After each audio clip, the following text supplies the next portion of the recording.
Bahasa lain mungkin ya pemimpin itu carilah orang yang bisa mikir. Karena kualifikasi berpikir itu nomor satu.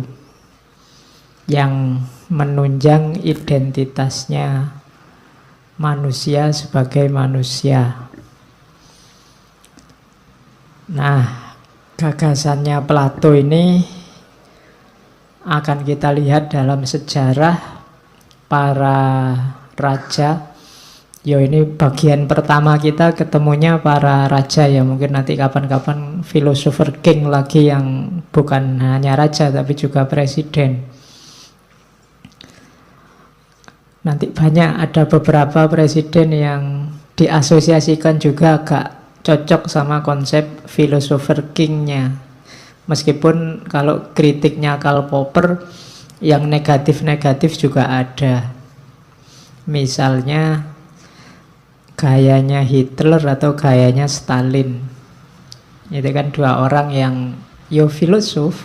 Mereka punya gagasan, punya ide, punya pikiran. Cuma dalam konotasi yang agak negatif, agak totaliter. Itu juga philosopher king.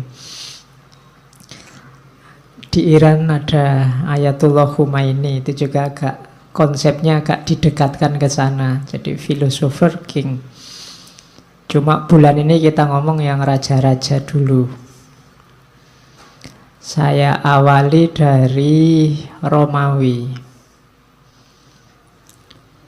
Marcus Aurelius. Saya tidak tahu ini nama yang akrab apa asing di telinga. Paling tidak sekarang dengar, itu sudah pahalanya besar. Ya, paling tidak ngerti lah ada tokoh yang semacam ini. Oke, pelan-pelan ya. Belajar filsafat itu tidak boleh tegang. Tidak usah berharap macam-macam nanti ngerti apa, pengen tidak, santai saja. Alhamdulillah masuk, tidak masuk juga tidak apa-apa. Berarti belum diizinkan. Kadang-kadang kan gitu, bagian-bagian paling penting kamu malah ngantuk. Akhirnya tidak paham. Ya wis, itu takdirnya memang begitu. Oke. Marcus Aurelius ini salah satu dari 5 kaisar yang baik. Ada istilah 5 kaisar baik dari Romawi. Jadi 5 kaisar baik ini 5 orang kaisar, salah satunya Marcus Aurelius ini. Kebetulan Marcus ini terakhir dari 5 kaisar yang baik. Sekitar tahun 96 Masehi sampai 180 Masehi. Itu eranya 5 kaisar baik. Termasuk Marcus, pamannya Antonius, kemudian ayah angkatnya yang juga jadi raja, Hadrian. Jadi beliau ini sebenarnya bukan trahnya keraton kalau pakai bahasa Jawa. Ya memang orang menengah ke atas, tapi bukan keturunannya raja. Dia disukai awalnya oleh kaisar sebelumnya, Kaisar Hadrian namanya, yang tidak punya anak. Kaisar Hadrian ini sampai umur 90 tahun tidak punya anak. Ngangkat anak, anaknya meninggal. Terus dia melihat ada anak muda yang sangat potensial di dalam dirinya Marcus Aurelius ini. Cuma waktu mau diangkat jadi anak, jadi putra mahkota masih sangat muda. Sementara Hadrian ini sudah tua. Akhirnya pamannya Marcus juga diangkat jadi anak, Antonius. Antonius ini nanti yang menggantikan Hadrian duluan. Antonius ini orang baik, kaisar yang baik, kaisar yang soleh. Makanya Antonius dikenal nanti sebagai Antonius Pius. Kayak bahasa Inggris itu kan pious, piety, akar kata, jadi kesolehan. Antonius hidup tentram, jadi kaisar yang baik. Setelah dia meninggal dilanjutkan oleh Marcus Aurelius ini. Cuma dia waktu jadi kaisar mengangkat juga saudara angkatnya yang sebenarnya juga punya hak atas tahta sebagai kaisar juga, biar tidak gegeran. Namanya Verus. Jadi zaman Markus ini jadi raja, dia kayak raja kembar sama saudara angkatnya namanya Verus. Jadi ada dua raja, Marcus Aurelius sama Verus. Jadi nggak gegeran, karena biasanya kalau satu diangkat jadi raja, satunya kan ngamuk. Sudahlah diangkat jadi raja dua-duanya, asal pintar ngatur administrasinya. Beda sama zaman pamannya, zamannya Markus sama Verus ini banyak tragedi, banyak perang, banyak bencana alam, ya gempa bumi, ya banjir, macam-macam. Jadi sampai nanti tidak lama setelah jadi raja, Verus ini juga tewas.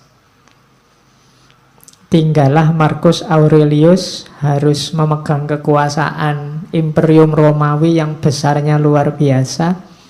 Perang terus di sana sini, belum lagi ketemu bencana alam, ketemu persoalan-persoalan internal eksternal, termasuk persoalan istrinya, persoalan keluarganya. Markus ini istrinya 1, anaknya 14.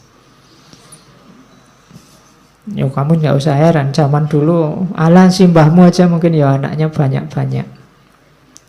Belakangan aja orang takut punya anak banyak. Ya, kalau orang zaman dulu kan nggak banyak hiburan. Ya, hiburannya ya kuwi piene. Kalau sudah jam 9 ini ya masuk kamar, ngomong apa lagi. Kalau orang sekarang kan sibuk macam-macam, menunggu sinetron lah, nunggu sepak bola lah, nggak main itu. Pegang HP lah. Sudah di atas kasur juga masih HP-nan, satu HP-nan sama siapa, satu sama siapa. Anaknya sedikit akhirnya. Kalau zaman dulu kan ya hiburannya cuma itu, jangan salah.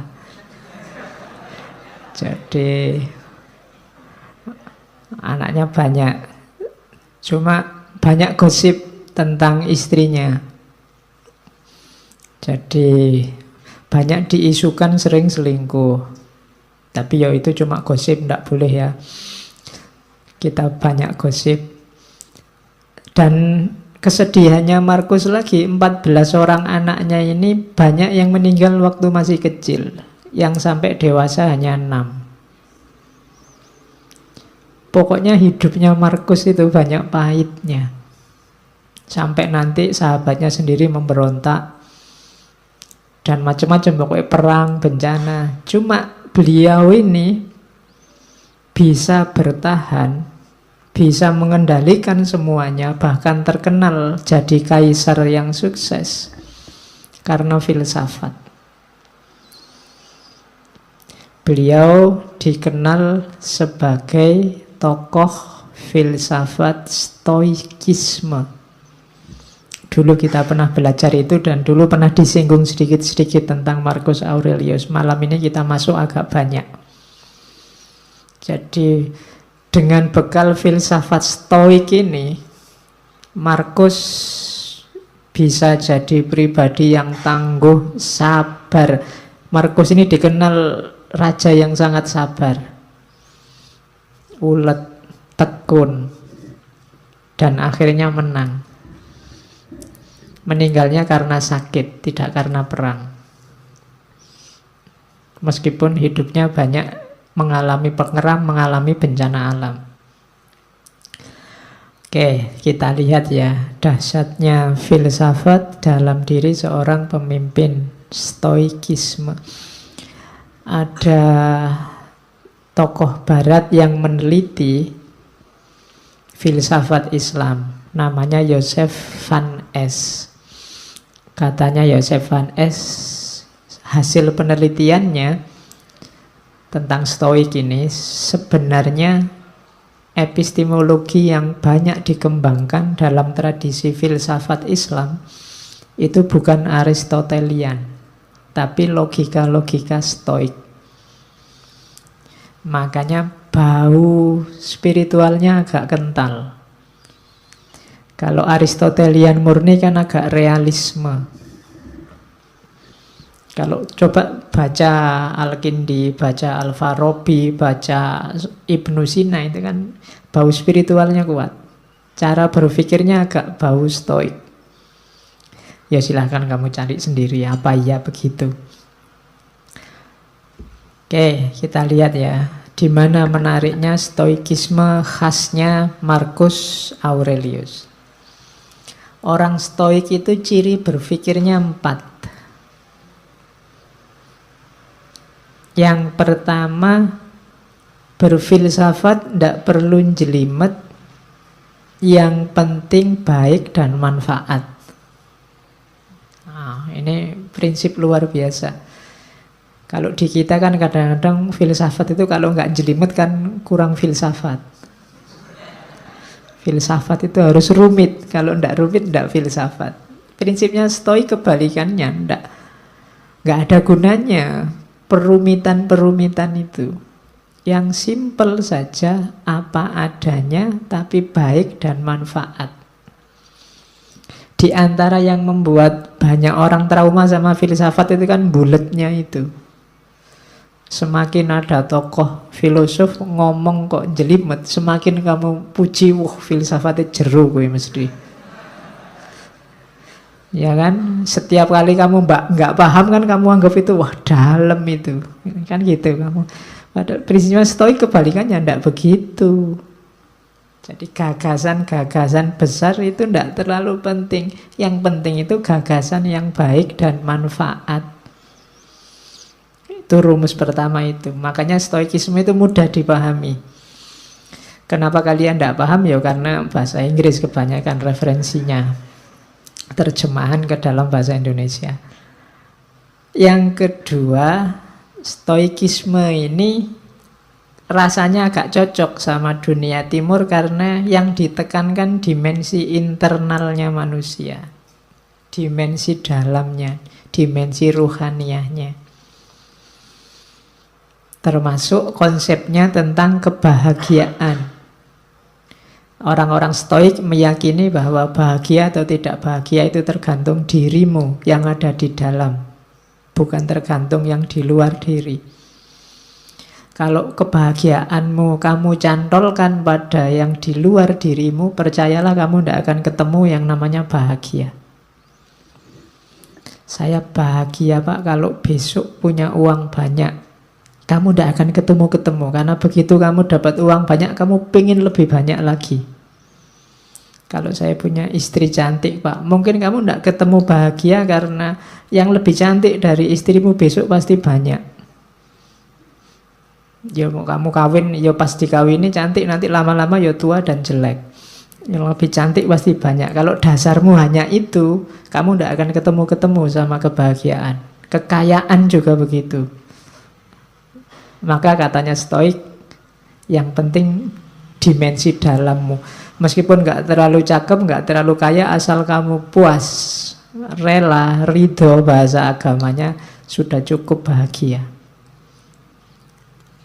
Oke. Kemudian orang-orang Stoik punya pandangan bahwa alam semesta ini kalau dalam agama yang ketiga ini namanya sunnatullah. Ada logos universalnya. Jadi alam ini ada sistemnya dan ada tujuannya. Kenapa kok menurutmu kadang tidak adil, menurutmu kadang tidak imbang, menurutmu kadang tidak cocok? Biasanya kesimpulanmu begitu karena lihat parsial-parsial. Karena lihat satu peristiwa demi satu peristiwa. Kalau kamu baca lebih utuh, lebih luas, sebenarnya semuanya ada skenarionya, ada sistemnya. Itu keyakinannya orang Stoik.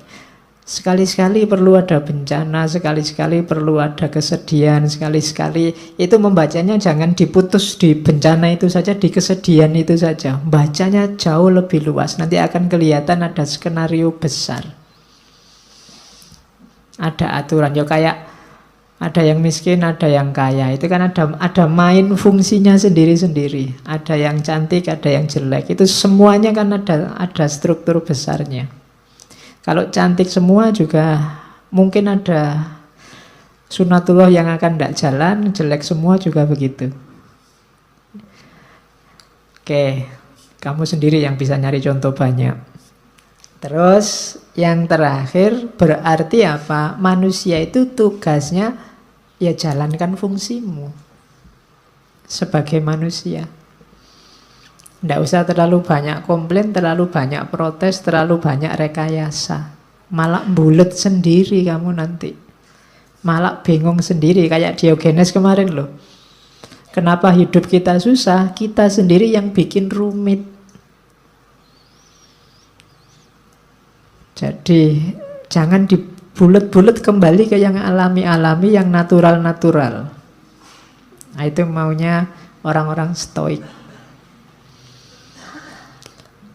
Manusia itu kan yang bikin rumit kan dirinya sendiri. Sebenarnya rumusnya hidup itu kan simpel. Kalau lapar ya makan, kalau ngantuk ya tidur. Kalian ngaji kok sambil ngantuk, kan bingung, Pak saya ngantuk sekali Pak. Ya tidur, kan simpel. Kamu sendiri yang bikin rumit, gitu loh. Oke, kalau enggak punya ya nyari. Kalau yang dicari ada di orang lain ya minta nggak dikasih ya utang. Itu kan rumus simpel sebenarnya. Utang nggak boleh ya dirayu. Ya, nggak bisa ngerayu ya ngerampok. Oke, jadi ada rumus-rumus simpel yang kita bikin rumit sendiri. Dan itu kadang menyusahkan kita sendiri. Jadinya nggak balance hidup kita. Hidup ini ada sunnatullahnya, ada rumus-rumus pakemnya. Ini 4 cara berpikirnya orang stoik. Sekarang kita lihat Marcus Aurelius, cara dia menerjemahkan gagasan-gagasan stoik. Saya ambil pertama tentang kehidupan. Malam ini kita banyak ngomong tentang semacam quotes-nya, karena Marcus Aurelius ini tidak meninggalkan karya selain satu buku semacam buku harian yang diterjemahkan dalam bahasa Inggris, judulnya Meditation. Kalian cari, downloadan gratis itu. Masih asli dalam bahasa Inggris. Kalau ada yang pintar bahasa Inggris boleh diterjemah. Dan ini saya potong-potong dari situ, saya klaster-klaster. Cuma tidak bisa banyak karena bukunya tebal, ya kita ambil yang sesuai kadar waktu ngaji kita. Meskipun saya tidak yakin bisa nyampe semua karena banyak.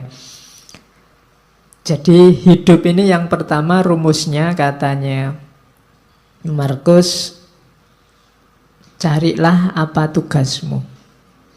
Katanya Marcus, segala sesuatu, apakah itu kuda atau anggur, diciptakan untuk tugas tertentu, untuk peran tertentu, maka carilah tugasmu sebagai manusia. Sering kan saya singgung ayat afahasibtum annama khalaqnakum abasa. Itu kan Allah loh yang ngomong. Apa kami ciptakan engkau itu hanya untuk iseng? Pasti tidak. Ada tujuannya. Kejar itu.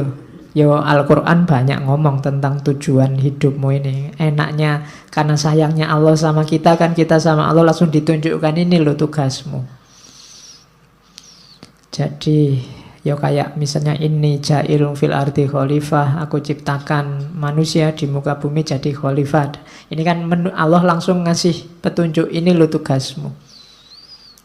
Maksudnya Marcus, yo kamu jalan di tugasmu itu. Setiap hal di muka bumi ini ada perannya, ada tugasnya. Jangan dikacaukan, kamu sendiri juga jangan kacau. Nanti kamu susah sendiri. Oke. Teh ini kan dia punya tugas, dibikin jadi minuman. Ya diminum, enggak apa-apa.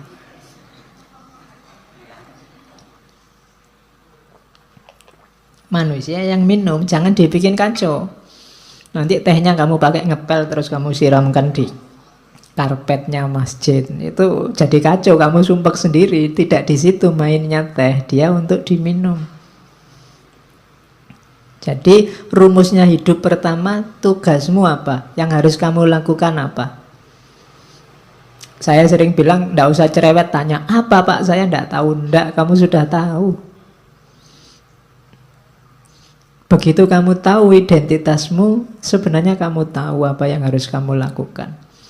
Begitu kamu tahu bahwa saya mahasiswa Pak, kamu sudah tahu apa yang harus dilakukan seorang mahasiswa. Di rumah, saya ini anak loh Pak, kamu tahu apa yang harus dilakukan seorang anak. Saya ini tetangga loh Pak, kamu sudah ngerti rumusnya tetangga yang baik seperti apa. Jadi tanya tugasmu apa, jalankan itu. Itu rumusnya orang hidup yang pertama. Dan yang kedua, ndak usah khawatir, ndak bisa. Katanya Markus, manusia pasti mampu melakukan semua yang Tuhan ingin ia lakukan. Kalau Allah nyuruh kita jadi khalifah, pasti kita punya kekuatan untuk mengkhalifai alam semesta. Ketika kamu ditakdirkan jadi mahasiswa, pasti memang kamu punya potensi untuk jadi mahasiswa yang baik. Bahwa hasilnya tidak baik, itu berarti kamu kurang maksimal menjalankan tugasmu. Jadi ini rumus-rumus dasar dalam hidup, katanya Markus. Pasti bisa asal kamu tidak manja. Kita kan sering manja, sering cengeng, sering cerewet. Sudah tahu masih tanya. Kita sering mengkritik Bani Israel, Yahudi, kita sering begitu. Orang Yahudi itu kan waktu diperintah ada aja yang ditanyakan. Disuruh menyembelih sapi masih ditanya, kulitnya sapi warnanya apa, besarnya seberapa, itu cerewet. Padahal begitu disuruh membelai sapi aja kan tidak masalah, tapi masih cerewet, tanya macam-macam. Padahal ya sudah ngerti pantasnya membelai sapi itu ya sapi yang semacam apa kan gitu. Ya sama lah, kadang kayak mahasiswa disuruh bikin makalah berapa halaman Pak, kemudian referensi ini boleh enggak Pak, kamu repot sendiri nanti, salahmu sendiri, cerewet. Coba diperintah, ya Pak, ini kan sudah. Selebihnya kamu mikir sendiri, ijtihad sendiri. Biasanya banyak tanya itu kan maksudnya kamu ingin dapat yang ringan, atau syukur-syukur bisa ndak jadi diperintah. Kan itu. Orang Yahudi itu kan begitu, nawar bolak-balik itu kan maksudnya yo siapa tahu ndak jadi, karena perintahnya ndak jelas. Nah kita sering begitu dalam hidup. Kamu sering ngerti tugasmu tapi tidak jalan, kenapa? Kamu nyari alasan, nyari dalih. Alah Pak, ujian masih lama. Alah Pak, kan segalanya sudah ada garisnya, ada takdirnya. Alah Pak, selalu begitu, nyari dalih. Terus bekalmu lengkap, katanya Markus. Yang pertama apa? Ndak usah khawatir. Alam ini ada rumusnya, ada sunatullahnya. Jalankan tugasmu sesuai sunatullah. Kenapa harus kamu jalankan sekarang? Karena tidak lama lagi engkau tidak ada. Dimanapun. Hidup ini kan cuma sementara. Kamu dikasih fasilitas hidup yang sementara dengan tugas tertentu. Kalau nanti tiba-tiba kamu dipanggil sama yang ngasih tugas dan tugasnya belum selesai, bisa jadi kamu dikasih nilai C, D, atau E. Kalau kamu dikasih nilai E kan susah. Kalau tidak lulus di kampus gampang. Kalau tidak lulus besok di akhirat, urusannya panjang. Kamu tidak bisa ngerayu-ngerayu. Karena sudah selesai. Tidak ada remedinya. Besok waktu dihisab di akhirat kan kamu mbok ada ujian susulan, tidak ada, sudah selesai. Maka katanya Markus, bekalmu lengkap, Alam semesta menyediakan semuanya, termasuk hukum-hukumnya. Segera jalan karena waktu kita terbatas. Pada saatnya semua akan tidak ada, termasuk Hadrian, termasuk Augustus di kalimat itu. Hadrian ya raja sebelumnya, Augustus raja Romawi pertama yang paling sukses menyatukan kerajaan Romawi. Orang sebesar itu saja juga waktunya limited, terbatas. Kalian ini kan edisi terbatas. Percayalah, Allah tidak menciptakan yang mirip kayak kalian lagi. Bikin yang lain yang lebih cakep-cakep. Terus yang kedua, katanya Markus, fokuslah pada apa yang kamu lakukan, karena tugasmu di situ. Ingatkan dirimu bahwa tugasmu adalah menjadi manusia yang baik. Ingatkan dirimu apa tuntutan alam pada manusia. Jadi alam ini kayak mesin besar, ada sistemnya, kamu punya peran. Itu yang dimaksud tuntutan alam. Kalau kamu tidak memainkan peranmu, alam ini akan kacau ritmenya. Dan ketika alam ini ritmenya kacau, efeknya ke kalian lagi, ke manusia lagi. Maka ikuti tugasmu, jalankan peranmu sebaik-baiknya. Lalu jalankanlah tanpa ragu. Jalankan kebenaran, ungkapkan kebenaran saat engkau memahaminya.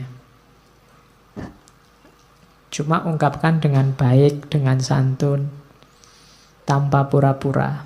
Nah ini apa yang dijalankan? Kebenaran. Menjalankannya dengan baik, dengan santun, dengan tulus, tanpa pura-pura. Itu tugas hidup kita yang pertama. Di meditation itu saya potong-potong rumusnya orang hidup itu ini. Kita ingat-ingat coba ya, ini pedoman hidup kita katanya Markus. Hidup kita itu secara durasi itu sementara, pasti ya, limited. Tidak lama kok hidup kita itu. Sudah tidak ada lagi orang yang usianya mungkin 150 ke atas.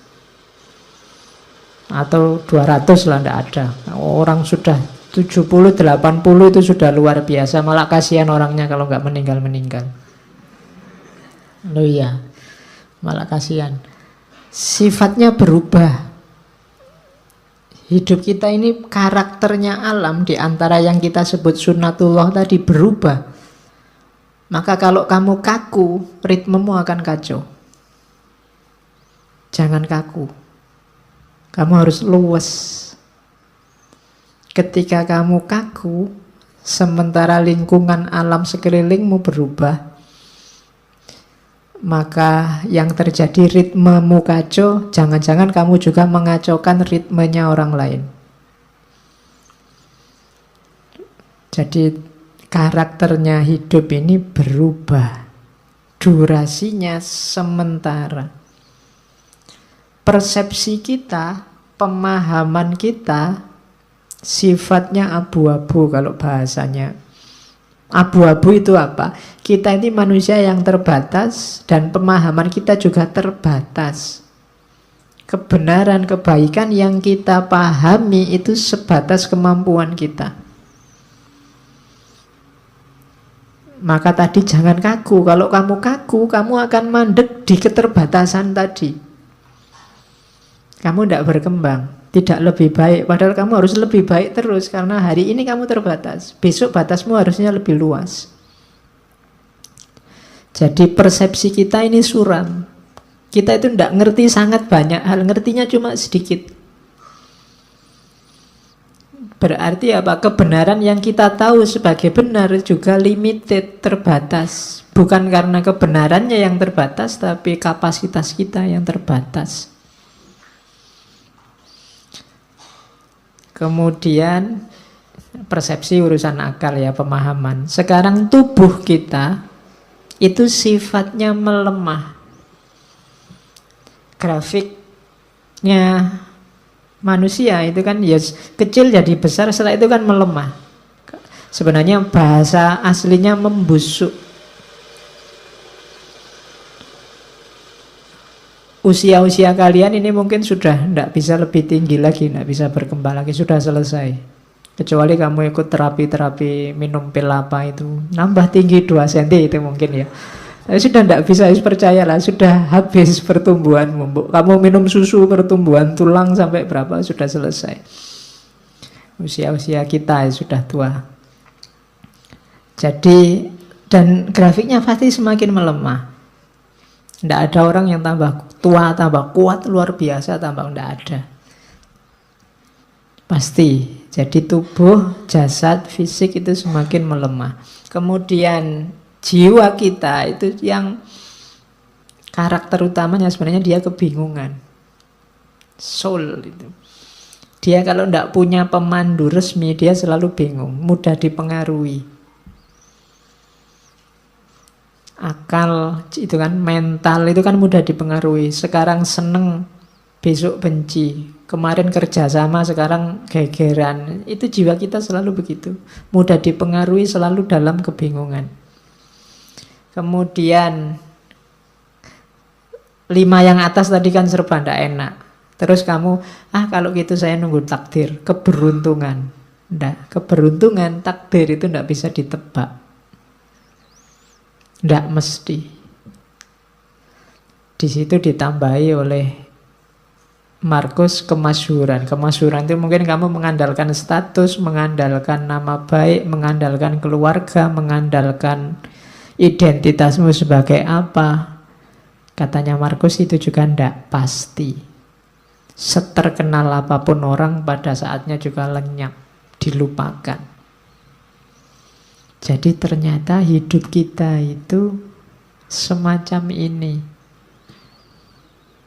Ringkasnya apa?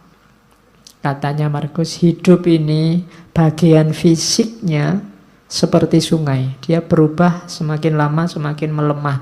Sungai itu kan mengalir semakin ke yang lebih landai, lebih ke bawah. Sementara jiwa kita, rohani kita bagaikan mimpi dan kabut, tidak jelas, kebingungan. Dan akhirnya kita menjalani hidup itu kayak medan perang.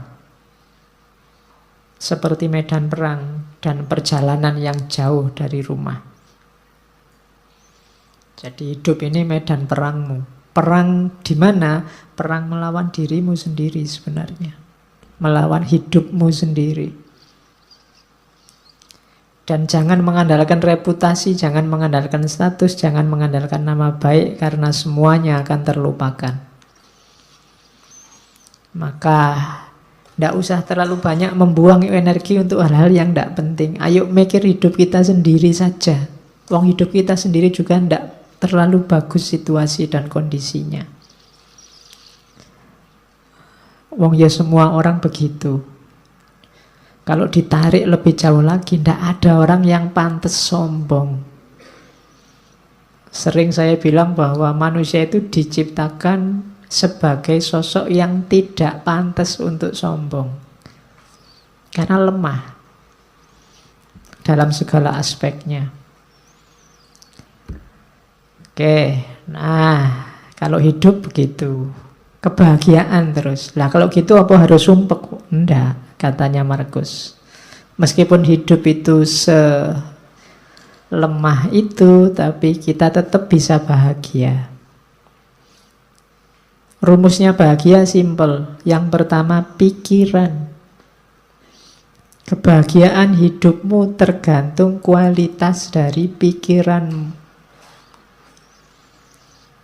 Hari ini, detik ini kamu bisa langsung bahagia meskipun sedang sumpek. Urusan apa wae, tinggal kamu detailkan urusanmu apa.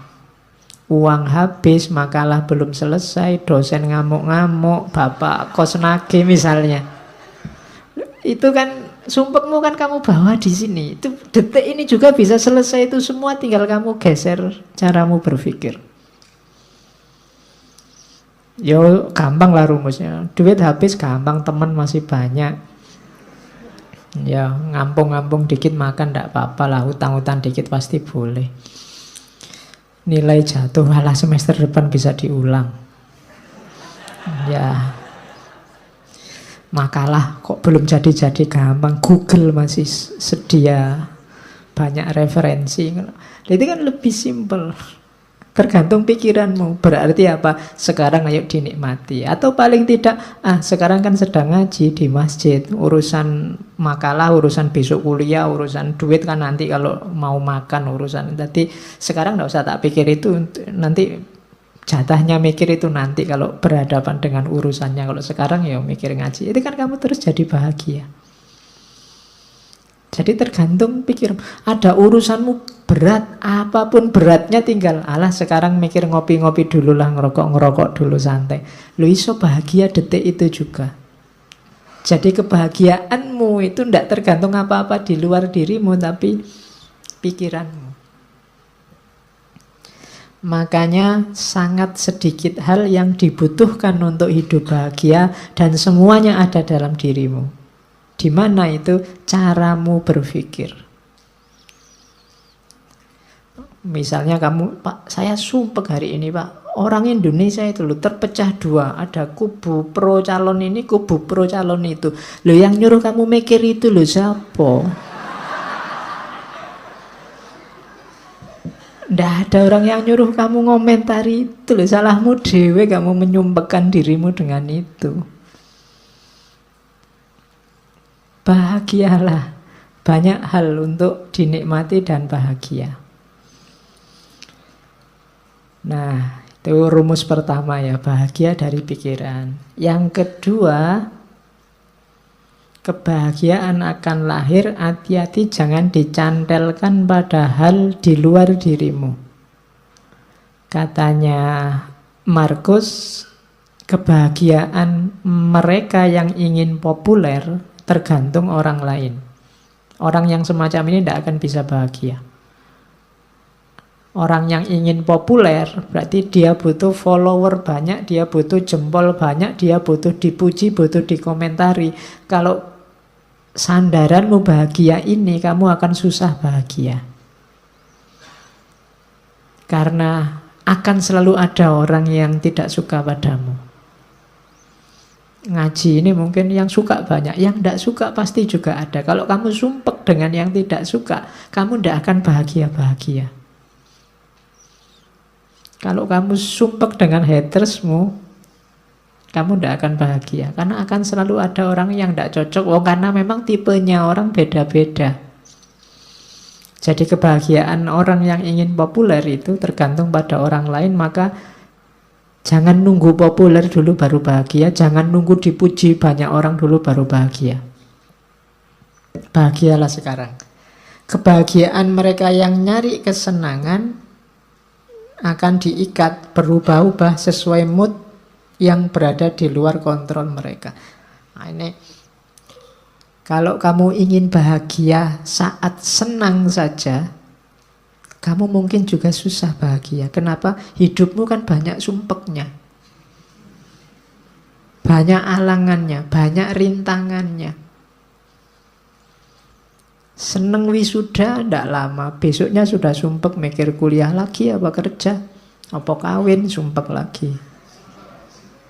Ya kan? Ndak ada selesainya. Kalau kamu mengandalkan seneng, hidupmu itu ndak pernah seneng full 100%, selalu ada bagian sumpeknya.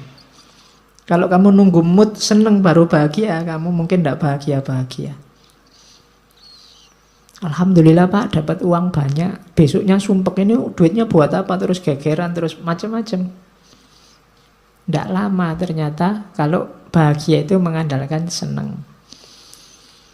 Maka bahagia itu katanya Markus, tirulah orang-orang bijaksana. Bahagia itu apa? Dalam kebebasan mereka dari segala keterikatan. Berarti apa? Ya temukan dalam dirimu saja. Tidak usah diikat oleh apapun dari luar dirimu. Dengan pikiranmu saja sekarang kamu sudah bisa bahagia kok. Ngapain capek-capek nyari cantelan di luar? Jadi itu rumusnya bahagia. Pikiranmu. Yang kedua, jangan diikat oleh yang di luar dirimu. Dan yang ketiga, jalani hidupmu sesuai fitrah. Setiap makhluk hidup akan utuh, berarti menemukan kebahagiaannya saat mengikuti jalan dalam alamiahnya sendiri. Jadi jalannya sendiri yang alami. Ya kayak tadi loh, ya kalau makan, kalau lapar ya makan, haus ya minum, simple, jalan-jalan hidup yang simple, ndak rumit-rumit. Kamu akan bahagia. Ndak usah target macem-macem untuk bahagia di luar diri kamu, nanti akan sumpek sendiri, ndak ketemu-ketemu bahagianya. Nikmati hidupmu, jalani hidupmu sesuai fitrahmu. Ndak usah pakai semboyan. Pokoknya Pak, saya ndak akan kawin sebelum kaya, itu bikin sumpek sendiri. Ya kalau memang ada calonnya, cukup segalanya, ya nikah saja. Saya Pak, sebelum 29 misalnya, itu kan banyak yang begitu. Ndak usah lah, bikin rumit sendiri. Pokoknya kalau cocok sesuai apa-apanya jalan, ya nikah saja, ndak masalah. Itu hidupmu akan utuh. Oke, yang tadi kebahagiaan. Sekarang menghadapi kesulitan yang kita sebut rasa sakit.